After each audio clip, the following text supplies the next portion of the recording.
नमस्कार, मी स्पृहा जोशी. खजिनाच्या या भागामध्ये तुम्हा सगळ्यांचं मनापासून स्वागत.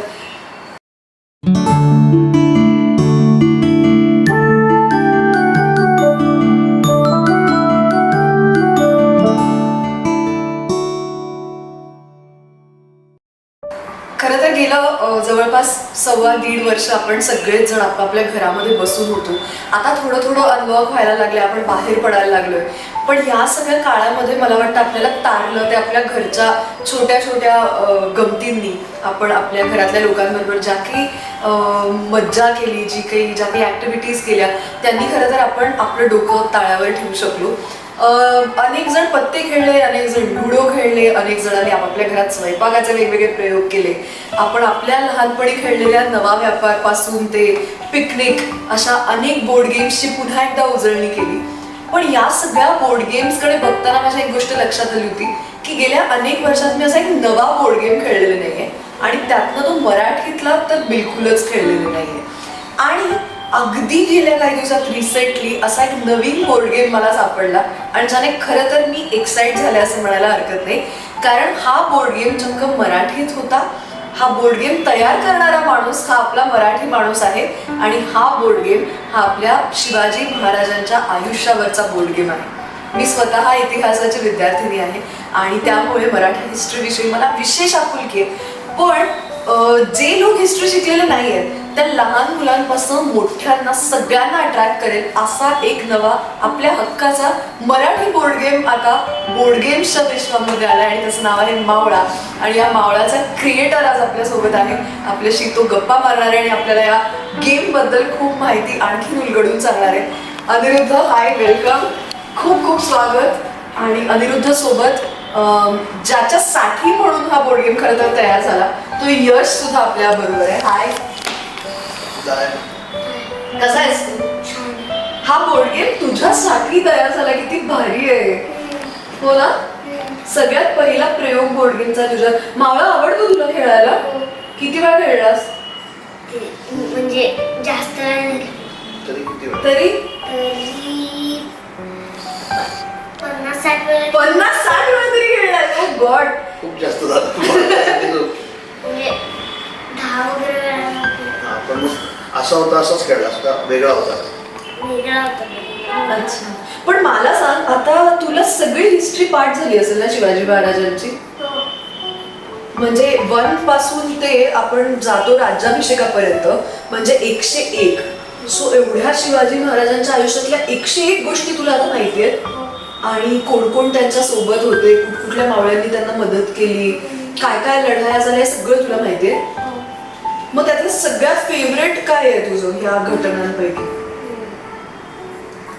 अफजल होते, कारण की तिथे आपल्याला खूप पैसे मिळतात.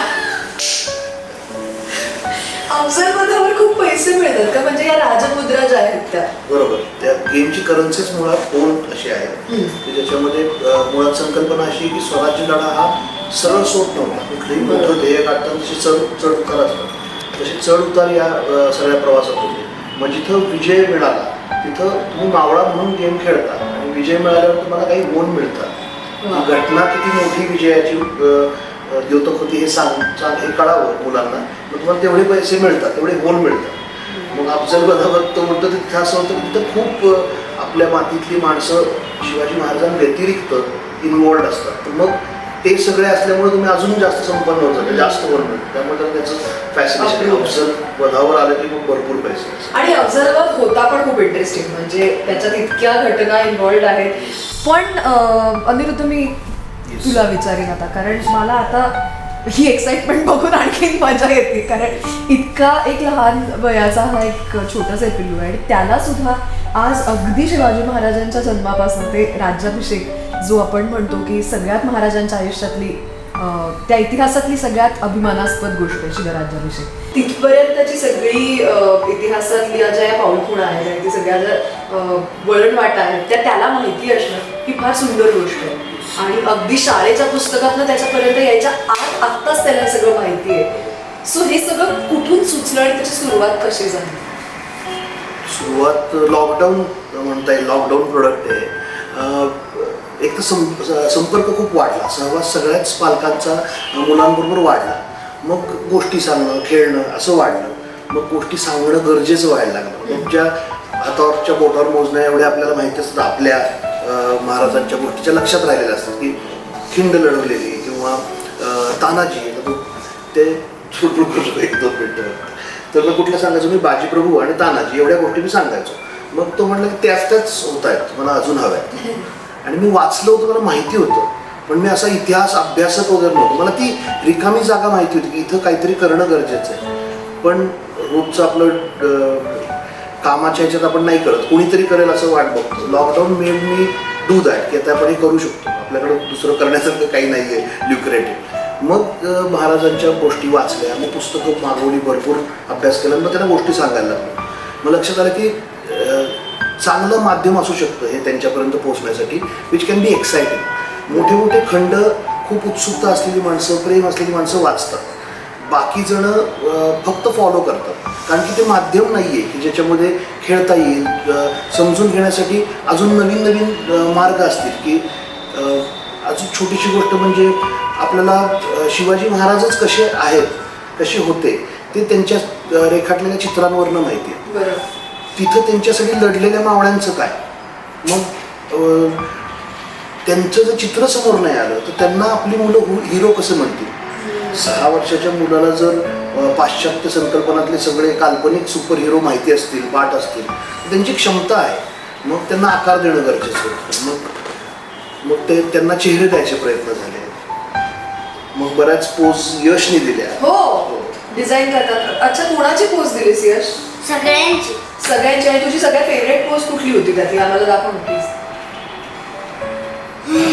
आता उभा राहून कुठलीच नाही दाखवत. बसून कुठली दाखवू शकतोस ती दाखव. बसून पण नाही कुठली दाखवत. पण तुझं फेवरेट कुठली पोज होती ते तर सांग कोणाची. म्हणजे दोन जणांची होती. यशाची कंक आणि तानाजी. दाखव रे उभं राहून पटकन. पण म्हणजे कसे असे उभे राहायचे का असे उभे राहायचे कसे उभे राहायचे ते चढून मिळून दाखवलं. यसाजींची बेसिकली पोज आम्हाला अशी हवी होती की कुतुबशहाचा हत्ती मारतानाची पोज हवी होती. तर मग ते असे अंगावर येतात आणि हातात तलवार आहे तर मग उशा वगैरे लावून त्याला उभं करून मग ते फोटो काढले होते. त्याशिवाय त्याला आताच वाटते की आता इथं कसं करू. पण अनिरुद्ध आता एक बोर्ड गेम तयार करायचा Yes. सो आपली हिस्ट्री आपला इतिहास ही एक वेगळी गोष्ट आहे पण जेव्हा बोर्ड गेमच्या स्वरूपात तो आपल्याला मांडायचा असतो तेव्हा त्याच्या मागे अनेक गोष्टी मग येतात. मग अगदी फ्रॉम द व्हेरी बिगिनिंग त्याचं डिझाईन कसं असलं पाहिजे त्याच्यातले इंटरेस्टिंग पॉईंट्स कुठले असले पाहिजे त्याची तू म्हणालास कोण ही करन्सी आहे सो ती करन्सी ठरवणं किंवा सगळ्यात महत्त्वाचं एक पहिलं कुठल्याही खेळाचे म्हणजे त्या खेळाचे नियम काय आहे हे सगळं ह्याचं रिसर्च आणि ह्याचं प्लॅनिंग कसं केलं. मग डिझाईनबद्दल विचार करायला लागल्यावरती लक्षात आलं होतं की हे जमणार नाही आपल्याला एकट्याचं काम नाही आहे कारण की जे स्वप्न होतं ते खूप मोठं होतं. मग मित्र होता माझा मित्र आहे शंतनू कुलकर्णी तर त्याची स्वतःची ॲनिमेशन फर्म आहे. मग ताबडतोब लॉकडाऊनचे नियम वगैरे हे करून गेलो 2-3 तास आम्ही गाडीत बसलो त्याच्यावर प्रचंड ब्रेन स्टॉर्मिंग केलं. जे काही त्यावेळेस बनवलेलं होतं ते घेऊन गेलो होतो. मग हे सगळं त्याच्याशी डिस्कस केल्यानंतर तो मला माहीत नव्हतं की किती सपोर्टिव्ह असतं. कुणालाच दुसऱ्याला सांगितलं होतं घरातच होतो त्यांनी दोन्ही हाताने अगदी नाही हे आपण एकत्र करायचं आणि आय विल मेक शुअर की माझे लोक याच्यासाठी काम करतील. जे पहिलं गरजेचं होतं की कष्ट घेणं आणि ह्याला जो आकार आहे तो आकार देणं ही मेक शुअर की म्हणजे टीम उभी राहील आणि मग ती अख्खी ॲनिमेशन कंपनीच सोबत आहे म्हटल्यानंतर मग त्याला हा आकार येऊ शकतो. आय गेस आपण शंतनूलाही भेटूया. Yes Shantanu please. High Shantanu welcome. आणि आता अनिरुद्धने आम्हाला तुझ्याबद्दल आणि तुझ्या कंपनीबद्दल सांगितलं सो तुझी पहिली रिॲक्शन काय होती कारण तू पहिला त्याचा लिस्नर आहेस. हो म्हणजे अगदी खरं सांगायचं ना तर ह्या सगळ्या गोष्टी खूप अगोदरपासून काहीतरी करायची इच्छा होती की काहीतरी करूया. ॲनिमेशनची कंपनी आहे आपली स्वतःची आपण काहीतरी केलं पाहिजे आणि कंटेंट हा खूप महत्त्वाचा पार्ट आहे याच्यामधला. आणि ह्याने मला सांगितलं बोलवलं आम्ही गेलो भेटलो आणि ना ही अशी छोटीशी कार्ड घेऊन आला होता की घरी बसल्या बसल्या यशबरोबर खेळण्यासाठी असं काहीतरी बनवलं होतं त्याने. आणि म्हणजे लिटरली PPT वरती बनवून प्रिंट काढून कट करून आणले होते त्याने ते कारण हे असं आहे आणि दिस इज व्हेरी इंटरेस्टिंग. आणि आम्ही 2 एक मी 2-2.5 तास होतो बरोबर, त्यातला 1.5 तास आम्ही हेच खेळत होतो की हे किती इंटरेस्टिंग आहे. आणि मला हे बघून कशाची आठवण झाली माहिती, मी लहान असताना WWF ची कार्ड असायची येस, आणि ते आपण खेळायचो आणि बायसेप ट्रायसेप हाईट आणि योकोजुना वगैरे Yes, ह्या yes, सगळ्याची. पण तीच गंमत आहे की ही माणसं आहेत नाही आहेत आपल्याला काही प्रत्यक्षात माहिती पण नाही, योकोजुना वगैरे कोण आहेत कुठले आहेत काही माहित नाही, पण तरी आपण त्यांच्यामध्ये इतके रमतो. हो. आणि ही खरी होऊन गेलेली माणसं ज्यांच्यामुळे आज आपण आता आहोत तसे आहोत खरं तर, Yes. त्यांच्याबद्दल आपल्याला काही माहिती नसते आणि ते ह्या सगळ्यातनं आपल्याला नव्याने पुन्हा एकदा भेटतं. आय थिंक ह्याबद्दलचं क्रेडिट तुम्हाला द्यावं तितकं कमी आहे सिरियसली. आपल्या दोघांनाही 2,000 रुपये मिळणार आहे सुरुवात करणार, सॉरी 2,000 होऊन मिळणार. आणि का मिळणार? कारण की आपण शिवजन्म आहोत. अच्छा, म्हणजे सुरुवात शिवजन्मापासून करायची आणि तुम्ही मावळे म्हणून खेळताय तर तुम्ही शिवजन्माला शिवनेरीवरती आहात आणि त्या आनंदात जिजाऊंनी जे सगळीकडे डिस्ट्रीब्यूट केलं बक्षीस, त्याचे बक्षिसाचे 2,000 आपल्याला मिळाले. Right. ओके, आता पुढे कसं खेळायचं मग? मग पुढे हे दोन्ही डाईस घ्यायचे. ओके, असं. आता मला एक घर पुढं आणि हे म्हणजे 4 मावळे. हा, आता मी एक घर पुढं आलो, मला मिळणार आहेत किती 400. का बरं? कारण की काय झालं इथे? सईबाईंसोबत लग्न हा. शिवजन्माचं. फलटण संस्थानांकडनं तुला त्या लग्नाला आल्याबद्दल 400 होऊन मिळले. किती मजा, वाव. हा, मग आता 4ही पडले. बरोबर. तर मला आता हे कार्ड्स, आता मला सगळ्यात पहिल्यांदा हे कार्ड्स 2 संच आहेत बेसिकली. महाराजांनी स्वराज्य मिळवलं त्यात 2 महत्वाचे एलिमेंट कोण होते तर महाराजांनी उभी केलेली माणसं आणि महाराजांनी केलेलं फोर्टिफिकेशन, दुर्ग. आपली संख्या कमी असायची मग दुर्गांचं संरक्षण आपल्याला खूप मिळायचं. तर हे क्रमाने दिलेले आहेत. 20 मावळे आहेत ज्या क्रमाने ते आले होते आणि 20 फोर्ट्स आहेत ज्या क्रमाने ते 20 का 10. 10 फ्लोर. मला तू बनवलास ना तर मला दोन्ही गाव. वाव, क्या बात आहे, अप्रतिम. तर 10 दुर्ग आणि 20 मावळे, बरोबर. आणि मग आता 4 पडले. तर मला भाजी पासलकर घेता येतील आणि हे कांगोजी घेते आणि सुभान मंगल आणि राजगड. राजगड. हे नाही कळलंय पण मला अजूनही की असं का झालं. कारण की दोनच घेऊ शकतो, 2च्या वर नाही घेऊ शकतो. एका डेकमध्ये एका वेळी 2च्या वर नाही घेऊ शकत. 4 पडलेत तर you are eligible to get 4 cards. Oh, so मला जितके पडतील तितकी कार्ड्स मी आयडियली घेऊ शकते कुठल्याही कॉम्बिनेशन. राईट, पण 2 पेक्षा जास्त नाही. 2 पेक्षा जास्त. 4 म्हणजे मॅक्सिमम तुम्हाला जे मिळू शकतात ते, त्यामुळे 2 बाय डिफॉल्ट त्याला मिळाले. ओके. आणि आता आपण कार्ड वाचायची आयडियली ती का असंच पुढे जायचं गेम मध्ये? आता कार्ड मध्ये बेसिकली आता स्वराज्य वॉरियरची कार्ड्स आहेत. काय झालं, तू इतका का खुश झालाय ते कारण कार्ड? की त्याची किंमत त्याचे मूल्य जास्त आहे. पण याची 400 काही फरक. मुळात ही स्पर्धा आहे की स्वराज्य लढ्याच्या या प्रवासात कोण जास्त कॉन्ट्रीब्यूट करतंय, जो जास्त करणार आहे. कारण की आपला ऑब्जेक्टिव्ह महाराजांसाठीच लढतोय आपण. बरोबर. ऑब्जेक्टिव्ह हे की राज्याभिषेकाला यायचं आणि सगळं देऊ स्वराज्य चरणी अर्पण करायचं आणि मग महाराजांच्या कोर्टमध्ये सदरेत तुम्हाला मान मिळतं असं नियम आहे. त्यामुळे त्याला ती राजगड आता राजधानी होती, त्याचं मूल्य जास्त आहे त्यामुळे तो खुश खूप होतो. जास्त. 1200 होन्स त्याला मिळणार आहे तिथं गेल्यानंतर, यावेळी जेव्हा राज्याभिषेकाकडे सबमिट करेल. त्याच्या व्यतिरिक्त ह्या प्रवासात या कार्ड्सवरती आपण नंबर दिलेले आहेत, जे नंबर त्या घटनांचे आहेत ज्या घटना या आयदर त्या दुर्गांवरती घडल्या किंवा मावळ्यांच्या बाबतीत एखादा पराक्रमामध्ये ते त्यांचं कर्तृत्व असेल तर ते नंबर्स इथे दिलेले आहेत. सो आता बाजी पासलकर आहेत तर 3, 13 आणि 14 ह्या घरांवरती बाजी पासलकरांचं कर्तृत्व होतं. सो आता तुम्ही तिथे किंवा तू तिथे पोहोचलीस आणि ओ, म्हणजे मला ह्याला होऊन द्यावे लागणार आहे म्हणून तो इतका खुश आहे. हो, तर त्यावेळी तो तुला बाजी पासलकर दाखवेल. बाजी पासलकरांचं कारण माझ्याकडे, तर मी माझ्या बरोबरचे मावळे आहेत तुझ्या बरोबर, म्हणून तुला जे काही तिथे मिळणार आहे त्यातले 200 तुला त्याला द्यायला लागणार. क्या बात है यार यश. व्यक्ती नव्हती घेत आले. मी तुला परतच देत होते की नाही तुझे ओळखी माहितीये. ओके माहिती. तर अशा पद्धतीने हा खेळ आपण खेळतो.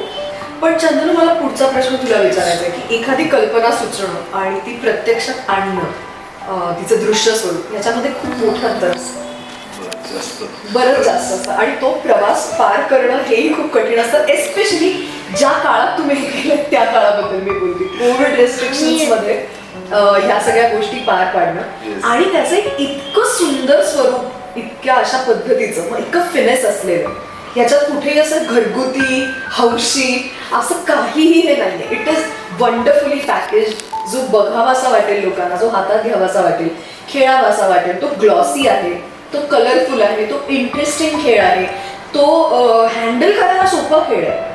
हा पटकन उठून मी कोणाला तरी गिफ्ट करू शकते. अशा सगळ्या मानकांमध्ये मला वाटतं सगळ्या टिक्स मावळाला द्यायला हरकत नाही. सो हा जो सगळा प्रवास आहे तो कसा अचीव केला आणि कोण कोण, अर्थात त्याच्यामध्ये सुद्धा अनेक लोक येत गेले असतील, त्यांच्याबद्दल. एकतर म्हणजे हा जो आहे ना, जवळपास 6वा-7वा प्रोटोटाईप असेल आमचा. हो, म्हणजे पहिले आम्ही दुर्गाचा दरवाजा ही कन्सेप्ट नव्हती आमची. आम्ही बरेचसे वेगवेगळे विचार केले होते, आम्ही बरंचसं वेगवेगळे डिझाईन बनवले होते. ह्या हां, सो बेसिकली बंद होतं तर दुर्गाचा दरवाजा म्हणून बंद होतो. मग हा उघडायचा, अशी खेळणी दिसत नाही, पण आम्ही नाही अडवू शकलो स्वतःला की नाही नको दिसू ते खेळणं किंवा बोर्ड गेम नको वाटू दे, पण आम्ही तो दुर्गाचा दरवाजा मेंटेन केला. बरेचसे वेगवेगळे आम्ही प्रोटोटाईप बनवले, बरेचसे वेगवेगळ्या टाईपचं मटेरियल म्हणा किंवा काय असं केलं आणि हळूहळू आकार घेत गेला. वेंडर्स जे होते, म्हणजे जे हौशी वेंडर्स होते ॲक्च्युली सुरुवातीला आमच्याबरोबर, मग त्यांच्याकडनं काही प्रोटोटाईप बनवून घेतले, आम्ही स्वतःच काही प्रिंट करायचो, स्वतः हाताने कागदाने काहीतरी बनवून बघायचो, असं बरंच काही काही आम्ही केलं. आणि मग थोडं जरा आकार आला. आमचे अजून एक पार्टनर आहेत व्यंकटेश मांडके म्हणून. आम्ही दिसायचो ना, आम्ही बनवायचो तर चित्रात बघायचो, कम्प्युटर स्क्रीनवरती आम्ही सगळं मेजरली बनवून बघायचो. हे सगळं कसं दिसतं ते छान वाटायचं, पण ते मूर्त स्वरूपात आल्यावर कसं असणार आहे was a very crucial task. आणि जितका नैसर्गिकरित्या आम्ही दोघं एकत्र होतो तर आम्हाला असं बाहेर कुठं करायची गरजच नाही पडली. ऑलरेडी आमच्याकडे त्या बाबतीतले तज्ज्ञ होते. हां, किंवा प्रिंटच्या बाबतीत जे बेस्ट प्रोबेबल मिळू शकलं असतं, that man was with us, असं मांडके सर.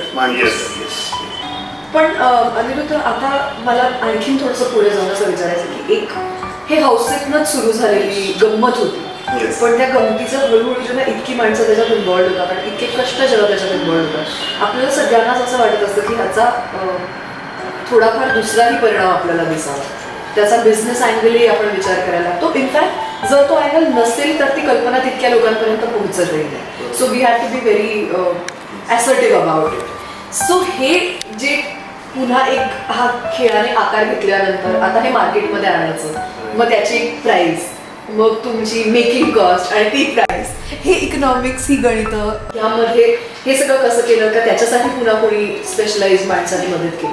ऑनेस्ट ना, सुरुवातीला हे कमर्शियल करावं किंवा असं नव्हतं, हे ओळखीतच द्यावं आपलं आपण. डिजिटल आणि ऑफसेट असे दोन मेजर यांच्याबरोबर राहून किंवा बरोबरच्या चर्चांमधून मला कळायला लागलेल्या गोष्टी की मास प्रिंटिंग करायचं तर तुम्ही ऑफसेटमध्ये जायला लागतं. पण सुरुवातीला हे स्वप्न नव्हतं की हे घरोघरी पोचवा वगैरे.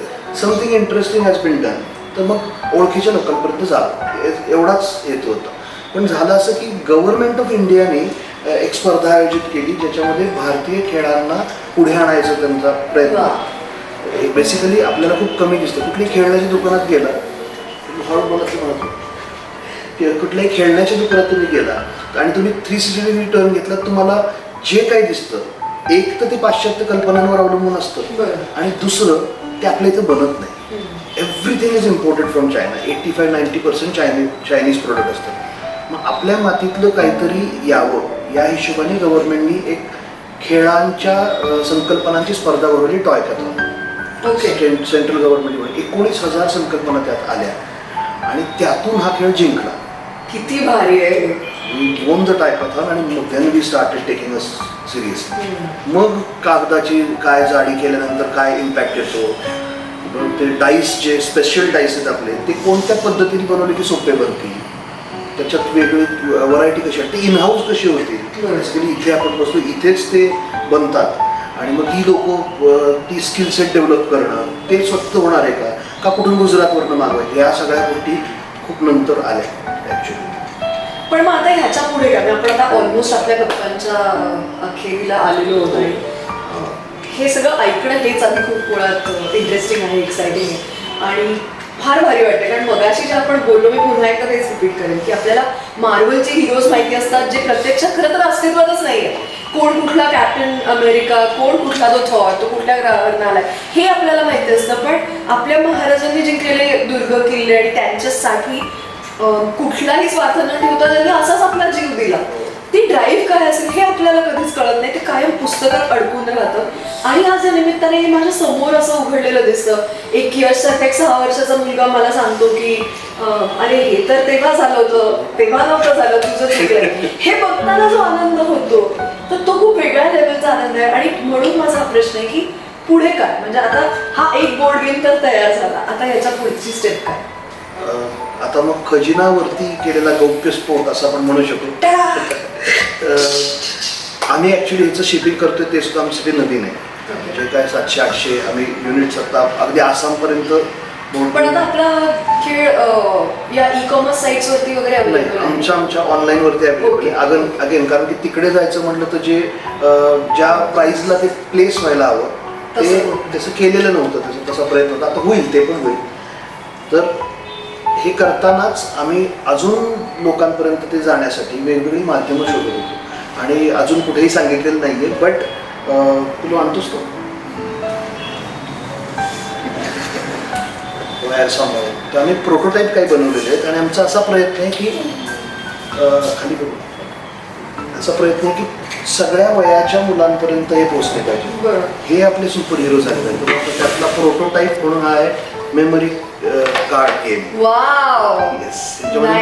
एक बुकलेट याच्यात माहिती आहे. यश म्हणला तसं की सगळे मावळे याच्यात मला अंतर्भूत नव्हते करतात, तर मग ह्याच्यामध्ये असे हे येतात. आता ह्याच्यात नॉर्मल मार्केटमध्ये बघायला गेलं तर यू विल फाईंड गाढव आणि प्राणी आणि असे असतात.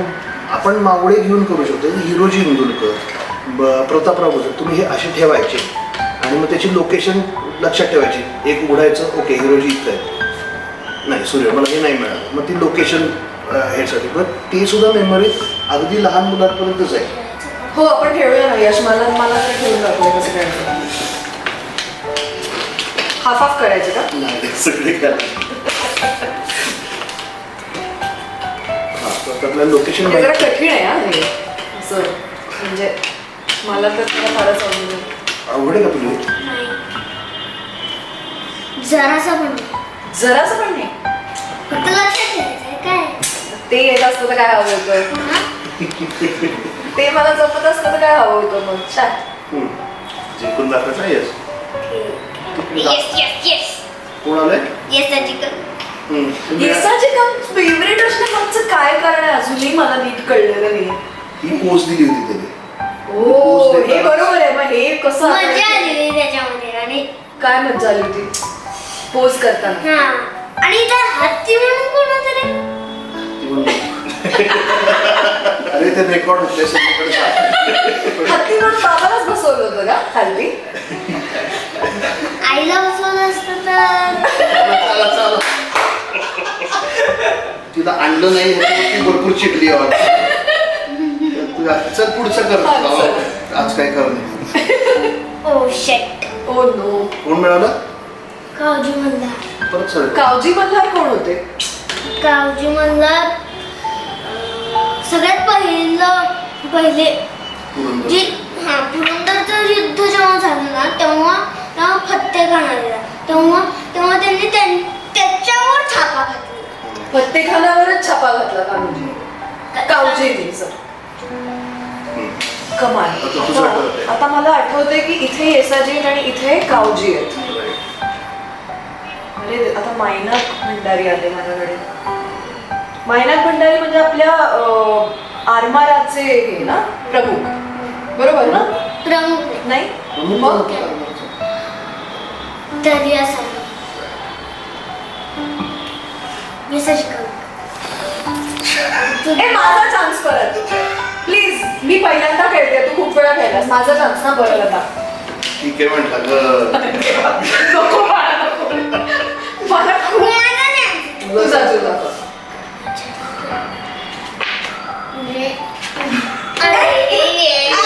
किती उलट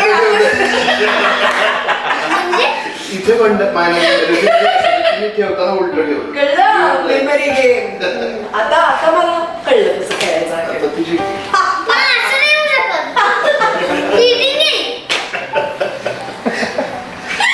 आता ती देईल तुला गिफ्ट. बरं मी आता ही 2 कार्ड्स तुला देते. चल मी काय घेऊ ती? बरं आता इथला आहे असं म्हणू. आता तुझा चान्स आहे, त्याच्यावरच मी खेळतो. येस आजी, येस आजी, येस. ठीक आहे. तर असे वा, तर हे असं खेळायचं जिक्सॉ पझल्स आहेत की मग हे एक एक कॅरेक्टर, जे कॅरेक्टर आपल्याला मावळा बोर्ड गेम मध्ये पण नाही दिसणार, ते पण त्यातले पण बरेच कॅरेक्टर यात आहेत. सर्व तिथे हो, लोक होते ना सगळे. खूप हजारो लाखो. पण किती कमाल आहे नाही, अशा एवढी हजारो लाखो लोक एका राजासाठी अशा लढाया करत होती. किती मस्त गोष्ट आहे ना, मोठी. आता जास्त बरोबर. जास्त झालं कारण म्हणजे कवींद्र परमानंद भट्ट यांनी महाराजांचं आत्मचरित्र लिहिलेलं होतं, आत्मचरित्रात्मक ग्रंथ शिवभूषण. सो कोणी माहिती कोणी कोणी एवढं उघडलंय पण नाही मी दाखवतो, उघडलं नाहीये. मी सगळे जे बघतायत आपल्याला त्यांना वेगवेगळे त्यांना नावं दाखवतो की कोण कोण किती आहे. कॅरेक्टर्स बनलेले आहेत तसे. हिरोजी महाराजांची सिव्हिल कन्स्ट्रक्शन जे मी बघितलं टुवर्ड्स दी एंड, आपण आता संपत आलोय. तर एक महाराजांवरची काही कविता तुला माहितीये का? मी ऐकली तू म्हणतोस पाठ एकदम आम्हाला म्हणून दाखव ना थोडीशी प्लीज प्लीज प्लीज. समरभूमीचे सनदी मालक सगळे युद्धांचे मान करी रणखंडीची जात आमची कोणा भावे भीत करी घोर पडीला दोर लावणी पहाड दुर्गर चढलेले तुटून पडता मस्तक खाली धुंद धडानी लढलेले खंद गातल्या अंगारावर हासत खेळत पडलेले बाप असे कधी काळ आमचा कीर्त गाजली दिगंतरी रणखंडीची जात आमची कोणा भावे भीत करी या मातीने दिला वारसा कठोर छाती दगडाची दिली नद्यांनी ध्येयासाठी समर्थता बलिदानाची पहाड डोंगर इथे सांगती अजिंक्यता अभिमानाची जगदंबेचा पालव येते लढवई यांच्या सदाशरी रणखंडीची जात आमची कोणा भयभीत करोत कायस कोणी चालवो पिकवो कोणी शेतमळा कदम कागदावरी राबो धरो कोणी हातात तुरा करात कंकण असो कोणाच्या भापाळावर खंड चिरा शिंग मनोऱ्यावरी वाजता उभी छावणी घरोघरी रणखंडीची जात आमची कोणा भयभीत करी भारत भूचा वत्सल पालक देव मुनींचा करवत तो रक्तदाबुनी उरात आम्हा आज स्वरानी पुकारतो हे सैन्याचं हे सातपुडा शब्द अंतरा विदारतो त्या रक्ताची त्या शब्दाची शब्द आमच्या चढे उडी रणभंडीची जात आमची कोणा भयभीत करी जंगल जाळा तरी मराठा पर्वत श्रेष्ठ उठला वणव्याच्या अंधार गतीला अडसर आता कुठला रे जंगल जाळा तरी मराठा पर्वत श्रेष्ठ उठला रे वणव्याच्या अर्धांग गतीला अडसर आता कुठला रे तळातळातून ठेचून काढू हागणी मांजा झाला रे स्वतंत्रतेचे निशाण आमचे अजिंक्य राखू धरे उडी रणभंडीची जात आमची कोणा किती वेळ लागला हे पाठ करायला सांग मला. एवढं मोठी कविता ही आत्ता म्हटली जी. किती दिवस लागले? 6 दिवसात अख्खी कविता पाठ केलीस? क्या बात आहे. थोडी शिकवली म्हणजे आता पुढच्या मावळामध्ये काही डिजिटल व्हर्जन एव्ही वगैरे झाली तर तुम्हाला घरचाच आहे. क्या बात आहे. फारच मजा आली अनिरुद्ध शंतनू. यश थँक्यू सो मच मला शिकवल्याबद्दल मावळा एक्झॅक्टली कसा खेळायचा आणि काय काय करायचं आणि कसं जिंकायचं आणि कविता 6 दिवसात पाठ करण्याची इन्स्पिरेशन मला तू दिलीस आज. त्यासाठी thank you so much. Thank you so much कारण अशा पद्धतीचा एक गेम तुम्ही आम्हाला सगळ्यांना दिलात आणि ह्यातनं एक नवा कॉन्फिडन्स आणि आय थिंक नवी ऊर्जा तुम्ही आम्हाला सगळ्यांना दिली त्याबद्दल थँक्यू, रिअली थँक्यू. आणि मावळ्याचे असे अनेक वेगवेगळे व्हर्जन्स, अशा अनेक वेगवेगळे मर्चंडाईज तयार होत आणि हे जास्तीत जास्त लोकांपर्यंत आणि जगभरात पोहोचो. तुम्ही लँग्वेज बॅरियरही क्रॉस केल्यात, फक्त मराठीपुरतं मर्यादित ते न ठेवता इंग्लिशमध्ये सुद्धा मावळा अवेलेबल आहे. त्यामुळे ज्यांना मराठी भाषेचा अडसर आहे, ज्यांना भाषा येत नाही, त्यांच्या ती लोक वंचित राहणार नाही आहेत हा अनुभव घेण्यापासून. सो हे खूप अमेझिंग आहे, एक्सलंट आहे. आणि पुन्हा एकदा मी तुम्हा दोघांचे मनापासून आभार मानते की आमच्या या छोट्याशा चॅनलवरती छोट्याशा कार्यक्रमात तुम्ही दोघं आलात, तुम्ही तिघं आलात आणि इतकं सुंदर आम्हाला एक्सप्लेन केलं, तितक्या छान आपल्या गप्पा झाल्या. Thank you so much. पुन्हा असेच भेटत राहूया तुमच्या पुढच्या अचीवमेंटच्या वेळेला. होपफुली परत आपण भेटूच. हेच आमचं एक अचीवमेंट आहे आणि खजिन्यावरती आहोत. थँक्यू. खूप संख्या वाढवली बघणाऱ्यांची आम्ही बघतोच स्वतः आणि स्वतःहून इतकं सुंदर होऊ शकेल असं अशी कोणी मुलाखत घेईल असं वाटलं नव्हतं मला. थँक्यू. आता हे बोलताना लोकांना सांगून पण टाका की प्लीज चॅनलला लाईक, शेअर, कमेंट, सबस्क्राईब करा. तर चॅनलला सगळ्यांनी लाईक करा, शेअर करा, सबस्क्राईब करा. यश प्लीज सांग तिकडे सगळ्या ऑडियन्सला. आणि बेल आयकॉन दाबा. मी तू सांग त्यांना. मी जेव्हापासून व्हिडिओ बघतो ना, म्हणजे व्हिडिओ बघायचो ना, तेव्हा मी लाईक पण करायचो, सबस्क्राईब पण करायचो, बेल काहीतरी ते पण करायचो. तुम्ही पण करा मग. बघा मग, म्हणजे तुम्ही पण करा मग. बघा मग काय कसं काय. भेटू पुढच्या थोड्यात अशाच एका नवीन कॉन्सेप्ट सोबत. तोपर्यंत bye bye. Thank you so much. नमस्कार.